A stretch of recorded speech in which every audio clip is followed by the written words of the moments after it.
आयर्याणम् ॐ ह्रीं नमो उवाच्छायाणम् ॐ ह्रीं नमो लोये सवसाहूर्णम् ऐसो पञ्चनमोकारो सप्तपावपणासनो मङ्गलानं च सव्येसिं पढमं हवै मङ्गलम् पढमं हवै मङ्गलम्। सावधान। ध्यान के लिए तैयार हो जाएंगे। जिस आसन में सुविधा पूर्वक बैठ सकते हैं उसी आसन का चुनाव। आंखें कोमलता से बंद, रीढ़ की हड्डी व गर्दन सीधी रहे। मन शांत। शरीर को स्थिर, शिथिल एवं तनाव मुक्त करें। कहीं कोई हलन चलन नहीं, स्थिरता। शरीर की स्थिरता, मन की स्थिरता।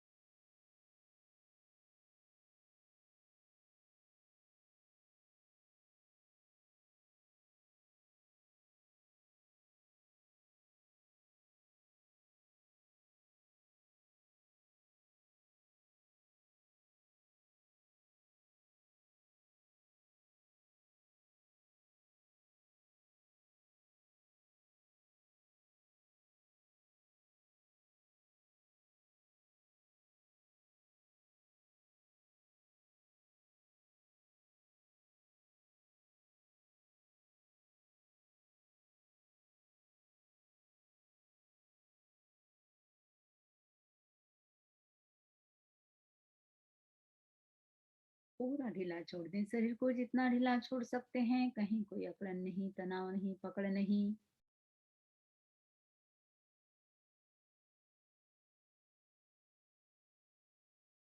और ढीला छोड़ दें, जितना ढीला छोड़ सकते हैं।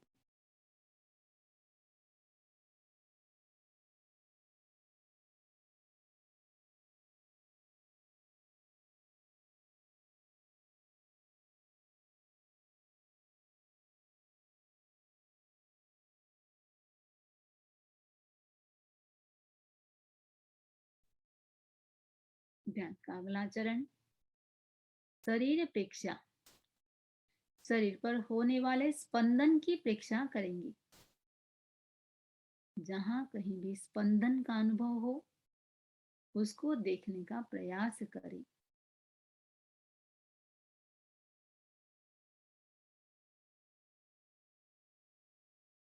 बीच बीच में श्वास का कुंभक कर सकते हैं, संयम कर सकते हैं।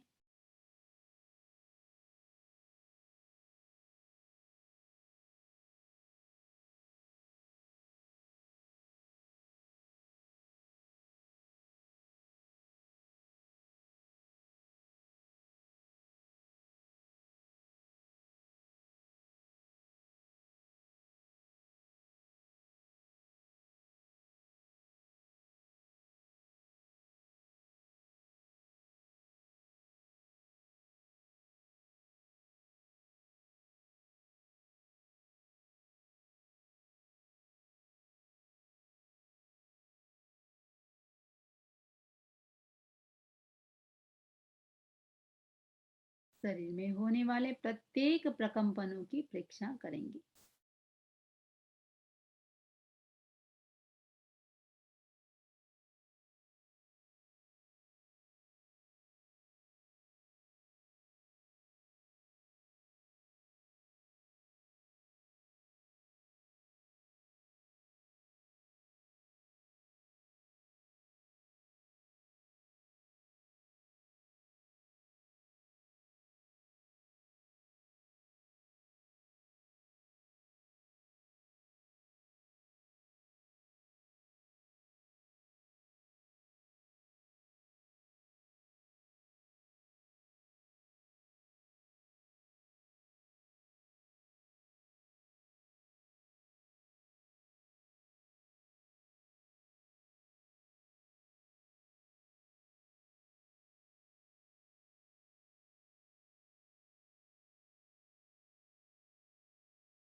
केवल प्रकंपनों को देखें।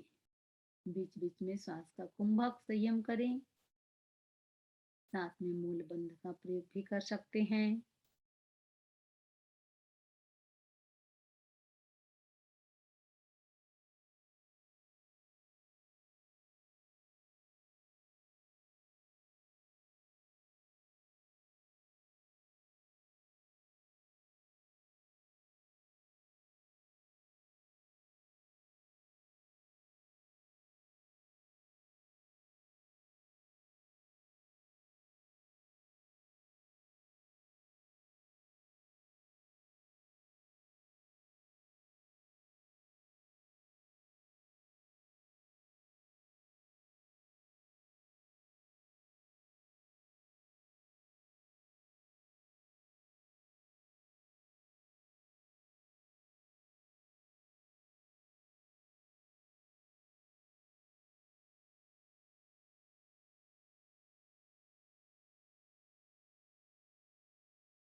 केवल स्पंदनों की प्रेक्षा।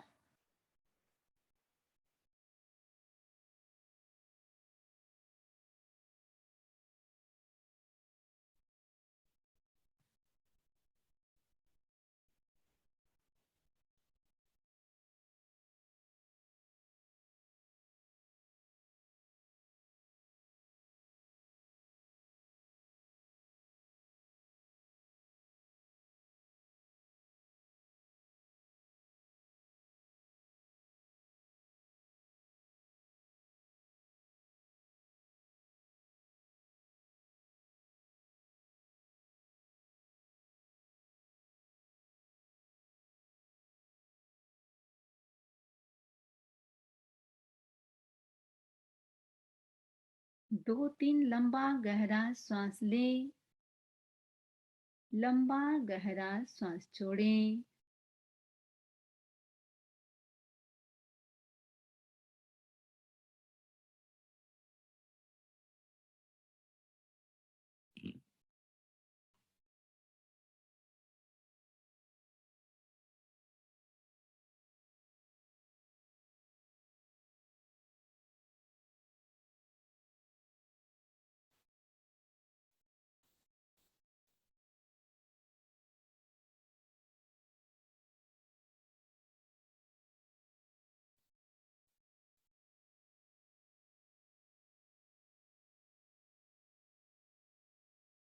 प्रयोग संपन्न।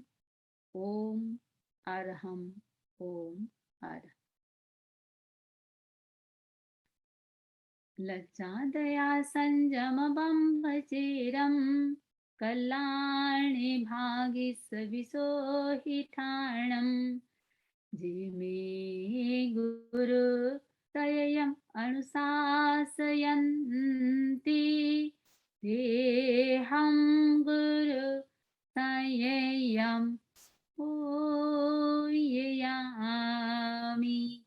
तेहं गुरु तययम पूजयामि। आराध्य को नमन। उपस्थित बंधुओं बहनों, सामयिक का प्रत्याख्यान जो भी करना चाहें आप लोग कर सकते हैं। सामयिक संवर और तिविहार चौविहार जैसा भी प्रत्याख्यान करना चाहें आप कर सकते हैं। हमारा प्रसंग चल रहा है उपासक दशा का। 10 अध्ययन है और प्रत्येक अध्ययन में एक एक श्रावकों का वर्णन। और सबसे बड़ी बात है सारे की सारी 10 जो श्रावक हैं लगभग सभी का 20 साल का श्रावक पर्याय रहा है। लगभग सारे की सारे सिमिलरिटी काफी है। और धन्य है, देखिए भक्त के लिए भगवान एक होते हैं, गुरु एक होते हैं, लेकिन गुरु के लिए शिष्य लाखों होते हैं। भक्त भगवान को याद करता है, कोई बड़ी बात नहीं। याद नहीं करना वो आश्चर्य की बात है। लेकिन भगवान यदि किसी भक्त को याद करते हैं, अपने मुखारबिंद से उनका नामोल्लेख करते हैं, उससे अधिक और क्या पुण्याई होगी। धन्य है ऐसे श्रावक जिनका उल्लेख स्वयं भगवान कर रहे हैं, स्वयं तीर्थंकर कर रहे हैं। दो श्रावकों के जीवन चरित्र को हमने पढ़ा, आनंद श्रावक और कामदेव श्रावक। आज हम तीसरे अध्ययन की चर्चा करेंगे, जिसमें चुलनी पिता श्रमणोपासक का वर्णन, जीवन वर्णन है इसमें। और ये आज हम जिसको बनारस कहते हैं, पहले शायद इसका नाम वाराणसी था, तो वाराणसी से संबंधित ये घटना है। चुलनी पिता जो बनारस में रहने वाला था, और उस समय वहां का जो राजा था, राजा का नाम था जीत शत्रु। अक्सर भगवान पधारते जब थे, प्राय प्राय नगरी के बाहर कोई ना कोई चैत्य रहता था और भगवान उस चैत्य में पधारते थे, वहीं पर विराजते थे। तो नगरी के बाहर जो चैत्य है उसका नाम है कोष्ठक चैत्य। और उसी नगरी में, वाराणसी नगरी में, चुलनी पिता गृहपति वहां रहता था। और जहां तक समृद्धि की बात है, समृद्धि और प्रसिद्धि, दसों की दसों श्रावक अपने नगर के प्रसिद्ध समृद्धशाली लोगों में थे, प्रतिष्ठित थे। तो चुलनी पिता भी बहुत ही ऐश्वर्यशाली था और प्रसिद्ध था। ऐश्वर्यशाली कहते हैं 24 करोड़ हिरण्य और 10-10 हजार गायों की 8 उसकी गोकुल थी। उसकी पत्नी का जो नाम था श्यामा और माता का नाम था भद्रा। 3 उसके पुत्र थे। भगवान का लगभग 18वां वर्ष, दीक्षा पर्याय के बाद 18वां वर्ष में भगवान बनारस पधारे हैं। और भगवान जब पधारते थे, लगभग वहां के राजा और पूरे सारी परिषद भगवान के दर्शनार्थ जाती थी। तो वहां के राजा और सारे गांव के जितने भी नागरिक थे, सभी की सभी भगवान के दर्शनार्थ जाते हैं। और जब चुलनी पिता गृहपति को भी सूचना मिली कि ऐसे ऐसे भगवान पधारे हैं, मन में विचार आया उसके भी, मुझे भी जाना चाहिए, भगवान के दर्शन करना चाहिए। और सबसे बड़ी बात देखिए, 3 चीज है, निर्जरा के 3 कारण बनते हैं, करना, कराना और अनुमोदन करना। तो भगवान ने जगह जगह उल्लेख किया है, करना तो निर्जरा का कारण है ही, दूसरों को प्रेरित करना, और कोई कर रहा है उसका अनुमोदन करना, ये अपने आप में उतना ही, करने से जितनी निर्जरा होती है, कराने और अनुमोदन से भी उतनी ही निर्जरा होती है। तो जहां तक दर्शनार्थी की बात है, चुलनी पिता देखिए अकेला नहीं गया, इतना उसका बड़ा परिवार सारे सगे संबंधियों को प्रेरित करता है। और उसके जितने भी दास दासी थे, सबको साथ लेकर के भगवान के पास पहुंचता है।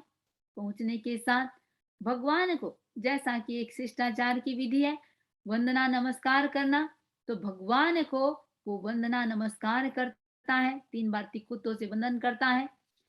और जैसे ही विशाल परिषद पहुंची है भगवान के पास, जैसा कि भगवान देशना देते थे, और देशना देते थे, कहीं भी जाते थे, सबसे प्रथम देशना लगभग लगभग 12 व्रतों के बारे में बताते थे।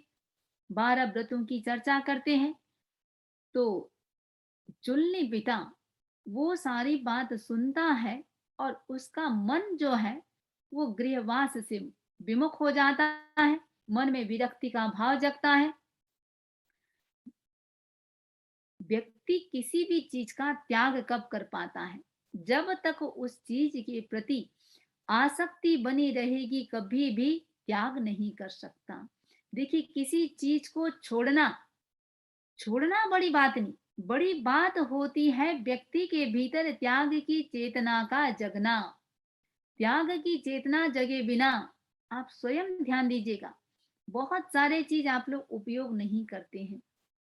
चाहे उपकरण की बात है, चाहे उपभोग परिभोग की बात है, किसी का भी भोगोपभोग, ये सारा की सारा देखिए, कभी आपको उस चीज का नाम भी याद नहीं आता है।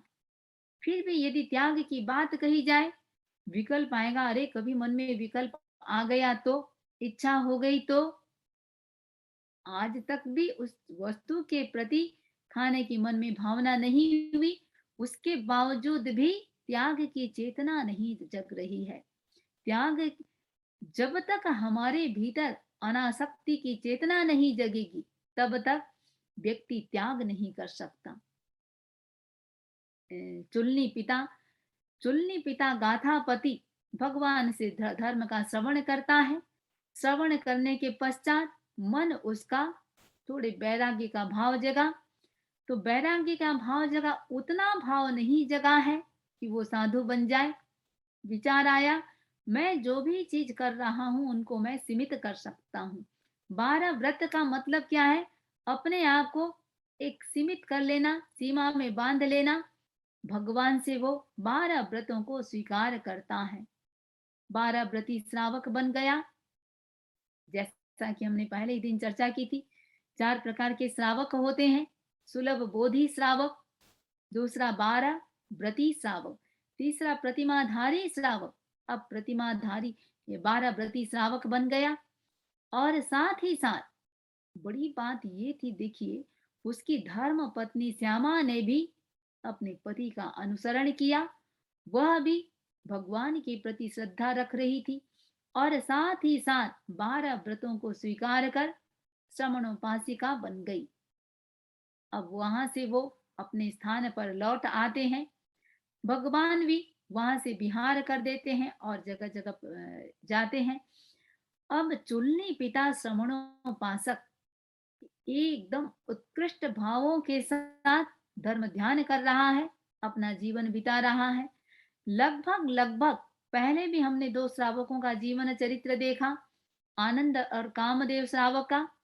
14 वर्ष जैसे ही पूरे हो गए, 12 व्रत ग्रहण करने के बाद 15वें वर्ष में दोनों के मन में विकल्प आया था।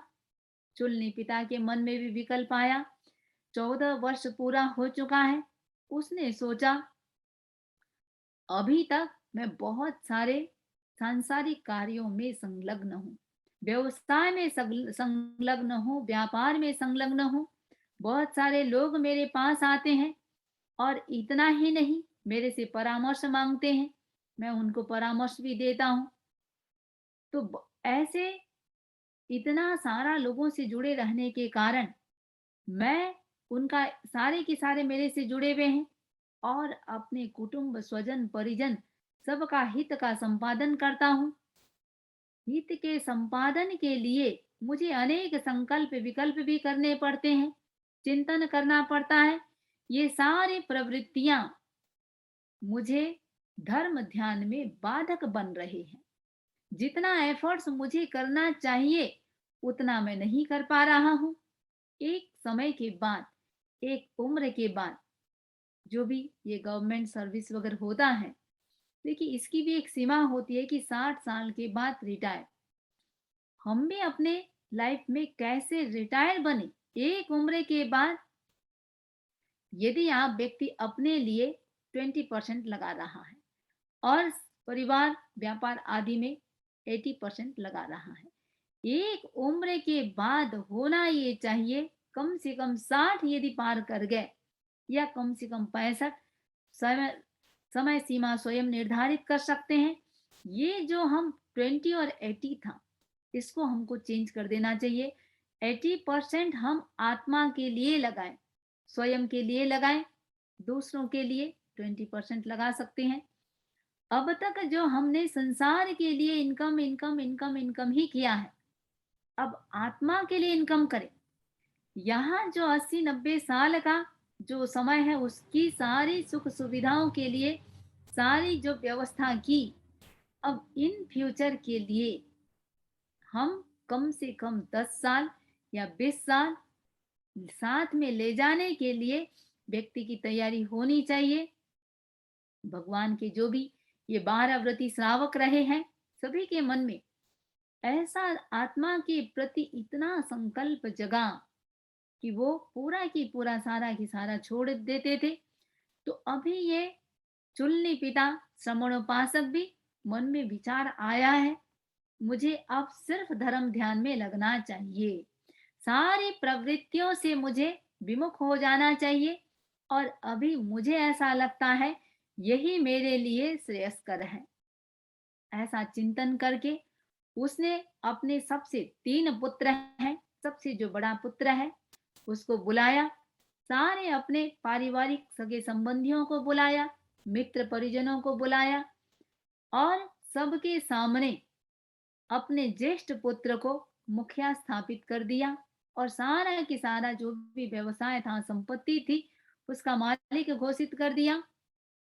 अपने घर से निकलता है और निकल करके नगर के बीचों बीच होता हुआ वो पौषधशाला में आता है और पौषधशाला में पौषध व्रत स्वीकार कर धर्म ध्यान में लीन हो जाता है। अक्सर देखिए हमने कामदेव श्रावक को भी देखा, उसके भी उपद्रव आदि आए थे। तो ये रात का समय है, पौषध का प्रत्याख्यान किया हुआ है। होता क्या है, बिल्कुल नींद में नहीं है। अक्सर लोग करते हैं जो भी आत्मा के प्रति जागरूक होते हैं। कई बार मैं देखती हूँ लोग अपनी समस्या बताते हैं, समस्या बताते हैं कि भाई हमको रात को नींद नहीं आती है। सबसे बढ़िया है, नींद नहीं आती है तो व्यक्ति को अप्रमत्तता के साथ धर्म ध्यान करना चाहिए। चुल्ली पिता रात का समय धर्म ध्यान में लीन है। उतने में होता क्या है, एक देव उसके सामने प्रकट होता है और प्रकट हो करके उसने भयंकर डरावने आवाज में कहा, हे श्रमणोपासक चुल्ली पिता, तुम ये जो भी धर्म ध्यान आदि को पकड़े हुए हो छोड़ दो, जो भी धर्म की आराधना कर रहे हो छोड़ दो, सारे व्रतों को तोड़ दो और नहीं तो देखो अभी मैं तुम्हारा जो बड़ा पुत्र है उसको घर से घसीट के लाऊंगा। इतना ही नहीं, तुम्हारे सामने उसको मैं घात करूंगा, मारूंगा और मार करके उसके 3 टुकड़े करूंगा। उसके बाद उसको तेल की कढ़ाई में तलूंगा और फिर उसके मांस और रक्त से तेरे शरीर का सिंचन करूंगा। इसलिए तुम मेरा कहना मान लो, धर्म को छोड़ दो। देव सामने है, भयंकर डरावने आवाज में बोला है, लेकिन चुल्ली पिता सुना अनसुना कर दिया, धर्म ध्यान में लीन रहा। अब देव ने 2 बार 3 बार 4 बार कहा, लेकिन चुल्ली पिता अपने संकल्प से विचलित नहीं हुआ। उसने उसके ज्येष्ठ पुत्र को उसके लेके आता है घर से, उसके सामने मारता है, कढ़ाई में तलता है और उसका मांस और रक्त से चुल्ली पिता को सींचता है। इतना होने के बावजूद भी चुल्ली पिता निश्चल है, किसी प्रकार का भय नहीं, किसी प्रकार का दुख नहीं, एकदम आत्मा में लीन है। अब उस देव ने देखा भाई ऐसे ये नहीं मान रहा है, कितना क्रूर है, बच्चों के प्रति ममत्व तो नहीं।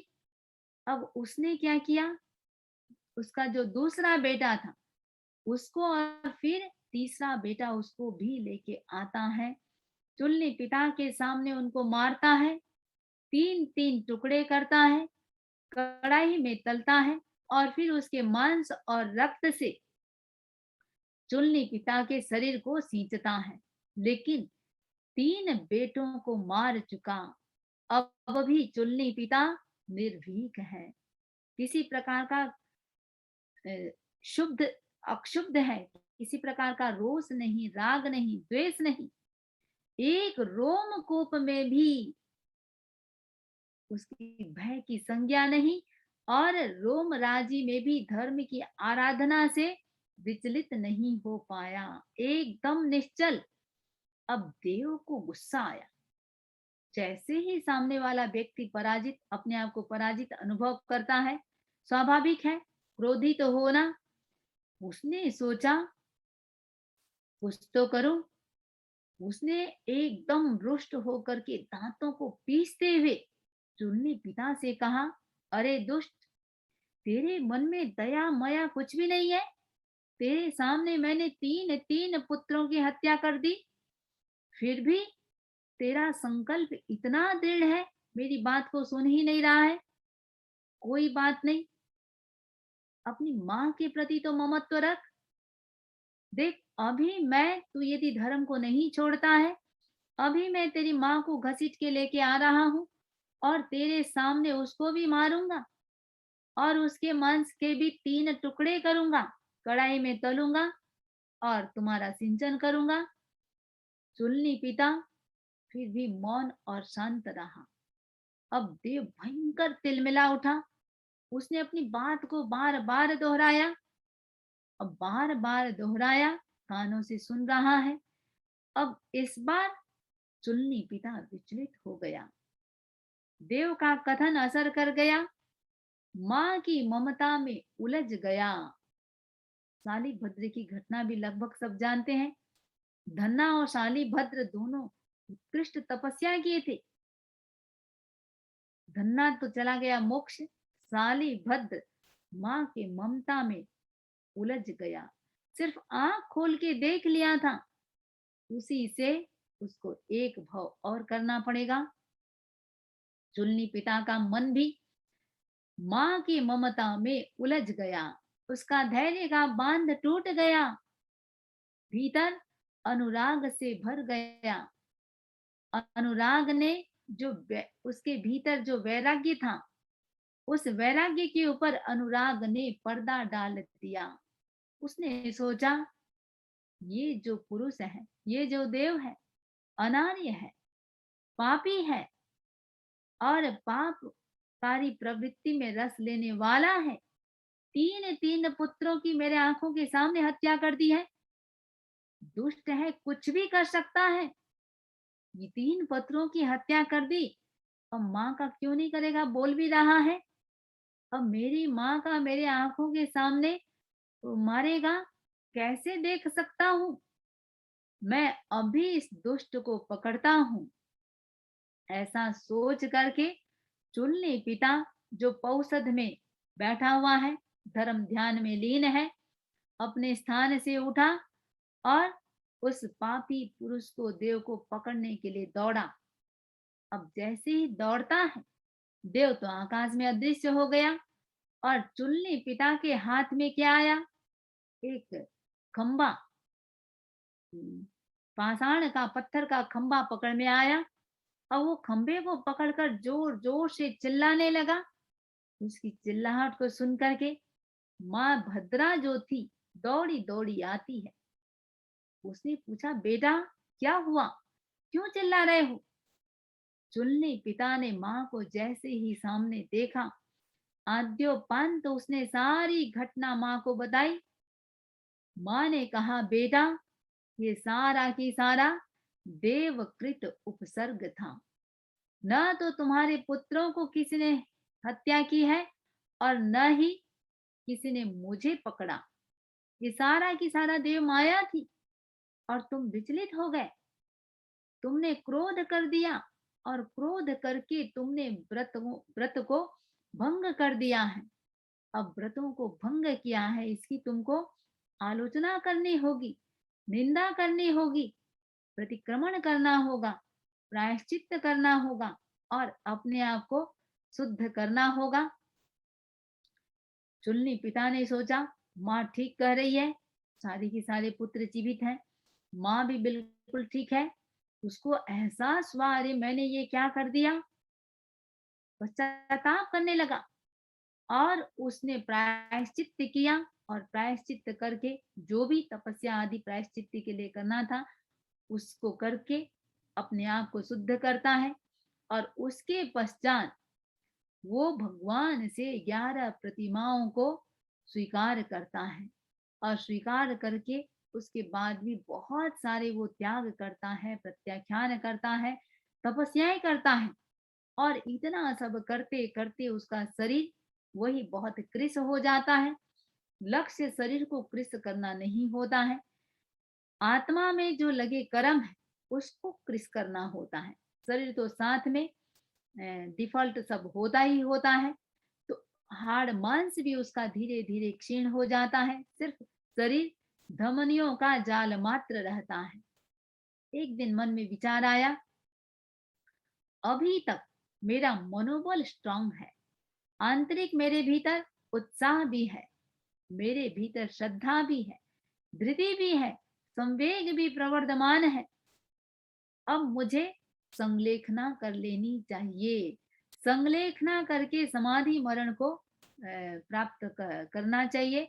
इस प्रकार चिंतन करके 20 वर्ष उसका टोटल ये श्रावक पर्याय रहा। और उसके बाद उसने संलेखना किया। संलेखना करके अंतिम 1 महीने का उसका संतारा आया, अनशन आया। और वहां से मर करके, जैसा कि पहले 2 श्रावकों में भी हमने देखा, प्रथम देवलोक सौधर्म कल्प में जाके उत्पन्न होते हैं। ये भी चुलनी पिता भी मर करके सौधर्म कल्प में अरुण प्रभ विमान में देव रूप में उत्पन्न होता है।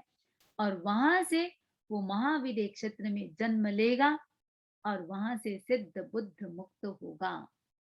तो हमने सबसे पहले आनंद श्रावक की घटना देखी, कामदेव की घटना देखी। अब ये चुलनी पिता का घटना थोड़ा सा डिफरेंट हो जाता है। आनंद श्रवणोपासक के जीवन में किसी भी प्रकार का कोई उपसर्ग नहीं आया, किसी भी प्रकार का, न देव न दैविक, न मानसिक, और न किसी प्रकार का तिर्यंच संबंधी। कामदेव के जीवन में उपसर्ग आया और वो विचलित भी हुआ और वापिस वो दृढ़ भी हो गया। और कामदेव श्रावक विचलित नहीं हुआ। उसके जो देव उपसर्ग जो आया था, वो दृढ़ता इतनी थी कि स्वयं भगवान भी उसकी प्रशंसा करते हैं और सारे साधु साध्वियों को भी उदाहरण देते हैं कि हमारे मन में धर्म के प्रति कितनी दृढ़ता हो, कामदेव जैसी हो। लेकिन चुलनी पिता पुत्रों के प्रति तो वो अनासक्त रहा, वैराग्य झलक रहा था। लेकिन जैसे ही माँ की ममता का प्रसंग आया, वो धर्म ध्यान के प्रति जो उसकी निष्ठा थी उसे च्युत हो गया, ममता उभर करके आ गया। इससे ऐसा लगता है शायद माँ के प्रति जो स्नेह का बंधन होता है वो गाढ़ होता है, उसको तोड़ना बहुत कठिन होता है। जैसा कि चुलनी पिता भी स्खलित हो गया। इतना धैर्य रखा, 3 पुत्रों को मारा गया तो भी धैर्य रखा, लेकिन माँ की हत्या की बात सुन करके उसका धैर्य डोल जाता है। तो बात इतनी है, देखिए, मन हमारा है, घटना के प्रति दुर्बल होना ये स्वाभाविक है। लेकिन घटना के प्रति दुर्बल होना, ये स्खलित होना, ये दुर्बलता है। और मन की महानता किसमें है? हम घटना से बोध पाठ लेकर के संकल्प को दृढ़ करके हम कैसे उत्तर उत्तर विकास करें। तो ये घटना हमको ये बोध पाठ देता है कि हम कैसी भी परिस्थिति क्यों ना आए, और विशेष रूप से किसी का त्याग करके बैठ रहे हैं, प्रत्याख्यान करके बैठ रहे हैं। लोग सामायिक करते हैं। सामायिक का मतलब क्या है? देखिए, चाहे पौषध कर रहे हैं चाहे सामायिक कर रहे हैं, 18 पाप का त्याग करते हैं। ध्यान दें, 18 पाप में राग भी आता है, द्वेष भी आता है, संसार का, परिवार का कुछ भी हो रहा है, उस समय बिल्कुल कितना हम निवृत्त होकर के विरक्ति के साथ हम धर्म ध्यान में लीन रहे। सामायिक करने वाले उस समय बहुत होंगे। भगवान ने प्रशंसा किसकी की है? पुण्य श्रावक के सामायिक की। तो यहाँ पौषद में सब प्रकार के सावध्य योग का त्याग किया हुआ था, क्रोध का भी त्याग किया हुआ था, फिर भी क्रोध जो आया देव के प्रति, उसका प्रायश्चित्त किया जा रहा है, उसका पश्चाताप किया जा रहा है, उसी का प्रतिक्रमण किया जा रहा है। तो त्याग करने के बाद हमारे भीतर एक निष्ठा होनी चाहिए, उस त्याग के प्रति हमारी कितनी उत्कृष्ट समर्पण भाव हो, उसी में सार्थकता है। तो ये हमारा आज हम चर्चा किए हैं चुलनी पिता श्रावक की। तो इस प्रकार हमारा ये 3 अध्ययन, आज तीसरा अध्ययन पूरा होता है, और आगे के जो भी श्रावक है हम आगे उसकी चर्चा करेंगे इन्हीं भावनाओं के साथ। ओम अरहम, ओम अरहम। शमनी जी के प्रति बहुत बहुत कृतज्ञता ज्ञापित करती हूँ। बहुत ही सुंदर तरीके से आज के इस स्वाध्याय के क्रम को हमने सुना, और एक सूचना देना चाहूंगी कि कल क्लास नहीं होगी, नेक्स्ट क्लास फ्राइडे को होगी 29 अक्टूबर को। तो आप सही समय पर जुड़ें, और अगर अभी किसी की जिज्ञासा है तो वो अपना हैंड रेस कर सकते हैं।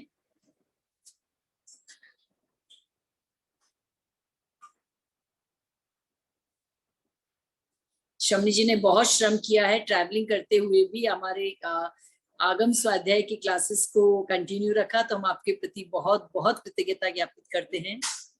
और किसी की कोई जिज्ञासा है तो आप हैंड रेस कर सकते हैं। हाँ, सुमन जी बाफना। हाँ, आपको अनम्यूट करें अपने आप को। जय जिनेंद्र। जय जिनेंद्र। आवाज आ रही है? आ रही, बोलिए आप। मेरी एक जिज्ञासा थी दिग्व्रत के बारे में। हाँ बोलिए। दिग्व्रत के बारे में मेरी जिज्ञासा थी, जैसे अपन त्याग करते हैं कि आज मैं 20 किलोमीटर या 25 किलोमीटर से अधिक यात्रा नहीं करूंगी, ऐसा कुछ त्याग किया, और उस समय में हमें कुछ सामान याद आया, जैसे कि कुछ राजस्थान से कोई आ रहा है और मंगाना है, और अपन फोन करते हैं, और तो ऐसे मंगा सकते हैं क्या? नहीं, वो इसमें जो अतिचार 2-5 जो अतिचार की हमने चर्चा की थी कि सीमा से अतिरिक्त स्थान से मंगवाना भी दिग्व्रत के अतिचार में आ जाता है, दोष में आ जाता है। वंदा में मैं ऐसा पूछ रही हूँ कि अपन मतलब जो 12 व्रत है उसमें तो नहीं लिया हुआ, लेकिन आज का जो त्याग है उसमें लिया हुआ है, तो ऐसा नहीं कर सकते हैं फिर? वो त्याग के अंतर्गत आ गया ना कि आपको 25 किलोमीटर तक ही जो भी करना है। हाँ, उसमें यदि आप मंगाने का खुला रखते हैं, मैं स्वयं 25 किलोमीटर से अधिक नहीं जाऊंगी, बाहर से कोई सामान आदि मंगाना हो तो अपवाद है, खुला रखेंगे तो कर सकते हैं, खुला नहीं रखा तो फिर दोष लग जाएगा। ओके, प्रत्यज्ञोस में समझ गए। नीलम जी कोठारी, आप अपना प्रश्न रख सकते हैं, जिज्ञासा पूछ सकते हैं। इसमें एक सुमन जी ध्यान दें, अभी मैंने एक बात कही, 3 जो हमारे योग है ना, करना, कराना, अनुमोदन करना, ये 3 जो अपन करण है, करना, कराना, अनुमोदन करना, तीनों ही एक ही बात हो जाती है। करने का त्याग किया है, हाँ खुला रखें तो अलग बात है, नहीं तो उसी के अंतर्गत सब आ जाता है। हाँ, नीलम जी कोठारी, आप अपना प्रश्न रख सकते हैं, जिज्ञासा पूछ सकते हैं। नीलम जी कोठारी, आप अपनी जिज्ञासा रख सकते हैं। शायद वो नहीं। जय जिनेंद्र। हाँ नीलम। हेलो। हाँ जय जिनेंद्र, बोलिए। हाँ, मैं वंदा में नमन स्वामी श्रमणी जी। हाँ, आपने कहा था कि कामदेव है ना, वो मर करके प्रथम देवलोक में जो बनता है ना देवलोक में जाके, तो उसका नाम बताइए ना मेरे को। उस देव का नाम पूछ रहे हैं? हाँ हाँ, कामदेव मर के प्रथम देवलोक में जन्म लेता है ना, तो हाँ, उसका नाम क्या होता है बताइए। अच्छा, उन देवताओं का नाम तो यहाँ उपासक दशा में तो उल्लेख नहीं आया है शायद। नहीं, आपने कुछ बताया था, वो सुनने में मतलब गलती हो गया। अच्छा, तो बताया था तो फिर मैं एक बार देख के बताना पड़ेगा, यदि बताया था तो। साक्षी जी जैन, आपने हैंड रेस किया था, आपको कुछ पूछना है? हाँ, आनंद काल के बारे में, जो पृथ्वी का जैसे नाम था, तो आनंद काल ने नहीं लिया था, नमक का भी त्याग किया था। आपकी आवाज थोड़ी स्पष्ट नहीं आपकी है। आवाज क्लियर नहीं आ रही है साक्षी जी, आप थोड़ा आपके माइक्रोफोन को सेट करिए प्लीज।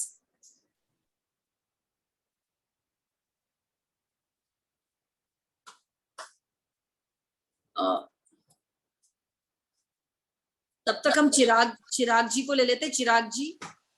वंदामी नमम स्वामी। हाँ, मैंने जो आपने जो कल बोला था कि वो चंपा नगरी जो है वो यही चंपा नगरी है क्या, जिसमें सुभद्रा सती हुई थी, कामदेव ने आपका बोला था? हाँ, हाँ, हाँ, इसी चंपा की बात उल्लेख आया हुआ है। अच्छा, वंदामी नमम स्वामी। हाँ, साक्षी जी, अब आप ऑडिबल है क्या? आप पूछ सकते हैं।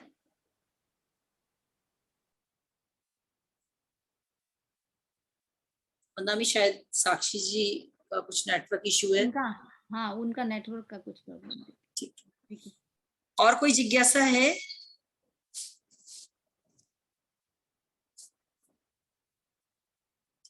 पुनः एक बार सूचना की तरफ ध्यान दें कि कल क्लास नहीं होगी। अब मेरा निवेदन शम्य जी से मंगल पाठ के लिए। चत्तारि मंगलम अर्हंता मंगलम सिद्धा मंगलम साहु मंगलम केवली पन्नतो धम्मो मंगलम। चत्तारि लोगोत्तमा अर्हंता लोगोत्तमा सिद्धा लोगोत्तमा साहु लोगोत्तमा केवली पन्नतो धम्मो लोगोत्तमो। चत्तारि शरणं पावज्जामि अर्हन्ते शरणं पावज्जामि सिद्धे शरणं पावज्जामि साहु शरणं पावज्जामि केवली पन्नतं धम्मं शरणं पावज्जामि। विघ्नहरण मंगलकरण स्वाम भिक्षुनो नाम गुण उलक समरण किया सरे अचिंत्या काम सरे अचिंत्या काम। ऐसे सभी लोगों की आगम के प्रति आस्था प्रशंसनीय है। ये दीपावली का समय, सामने दीपावली, उसके रोज भी अपना समय निकाल कर बनते हैं। जयतवंदना, सॉरी, जयतवंदना में आप कुछ कह रहे थे।